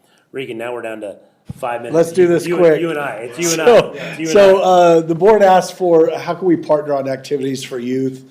I'll go through kind of quickly what we're doing right now for youth in Covington, and then we can talk about ways to partner. Obviously, our Covington Youth Council, I'm not going to read everything they do, but they're just exceptional students from this district.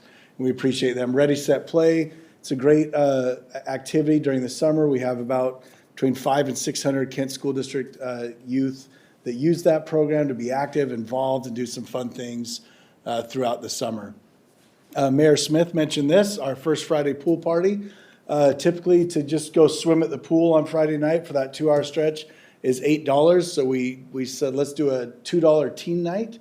But we'll also have our party room open. We'll have food, snacks, games, and swimming. What's that? And chaperones. And chaperones, yep. Yeah. We're not advertising that part of it because that doesn't sound fun. Cool. Yeah. We needed to make it sound cool, so my fiance said we should call it pool parties, and that's what stuck. Pool But parties. There are chaperones involved with the pool parties. So anyway, this starts this Friday is our first one. We did send it out to the 2 high schools through Peach Jar, so that has gone out, but we're excited about that. We have our park pop-ups. These happen every week at our park. You got to follow us on social media to find out what time and where, but they're great little things, fun for the community. Obviously, our student art show that we partner with on the district, we have just over 600 pieces of art this year. It just kicked off a week ago, so 11 different businesses throughout the community that you can go and see where the art is, and it's really, they've upped their game. The stuff hanging at City Hall is really good this year. No, of course not. Then, of course, our youth athletic leagues, about 3,000 participants, and then Parks and Rec, about another almost 2,000 students involved in that. So that's what we're doing. The board mentioned something about possibly partnering or being involved there. Happy to have that discussion. Thanks, Regan. I'm not sure exactly what the specific question was on this one, but, as we talk about maybe, for example, drama not being offered in the schools, what does that look like? It's, of course, a little different if there's not interest in it, but Sure. if there is, maybe at the younger levels, what does that look like going Yeah. forward and seeing, could that be more of a community-wide thing? And That's a great point. That has been something that we've programmed, acting and drama type things. I don't know if that's on our schedule this year, but those are things that we contract out for. And so when we have someone, a provider willing to come in, then we advertise for them and they hold it at our City Hall. So that's great. Yep. Thank you. I really appreciate the Covington events. Specifically, I very much enjoyed the drive-in Yeah. this last summer. That was very fun. We've gone to some of the concerts. My kids loved the Pride event this year. They thought that was fantastic. So thank Good. you so much. Yep. Speaking of the pool parties and the Peach Jar, as a parent, I get Peach Jar. I'm curious if the city wants to ensure the kids are seeing it versus mom saying, hey, this looks really cool for you. What would be the best way for the city to ensure that it's getting in front of students? I know the high schools have various methods of communication, you know, and how they present. So how would we get pool parties in front of your Send it kids? to us and we'll put it on our Kent Lake and Kentwood social medias. Okay, so send it to the principals? Yeah, because Okay. they're, because we'll get it on our Kent Lake social media, Kentwood social media. Perfect, thank you. Is there a good amount of traction from students on those social media accounts? Yeah, yes. Yeah. Because Okay. they're also connected to our individual sports social medias and to our student ASB social medias. They're all, yep. And is it run by students? Sorry, last question. Yes and no. Okay, some. What I would be doing is working to connect. I would be working to connect with our ASB leadership students so that they can connect with their social media, which is driven by them. And then also Conch TV. We could, potentially have advertising on Conch TV as well, which isn't TV anymore. It's streaming, but we still call it Conch TV. And unfortunately, I am so sorry, as being a special meeting, it is 8 PM. And so it is 8 PM, and unfortunately, we have to adjourn this meeting. But thank you all for joining tonight. It's been wonderful having the questions and the participation and the ongoing partnership that we have with City of Covington. Let me just add one thing on that last item. I know the mental health support is an important one. So we do have a presentation with all of our resources that we can provide to students. I'll send that. Well, you have it. So maybe if you want to share that with the board, and we have flyers. Krista has flyers if you want to get the flyer that has all of our resources on it. Thank you.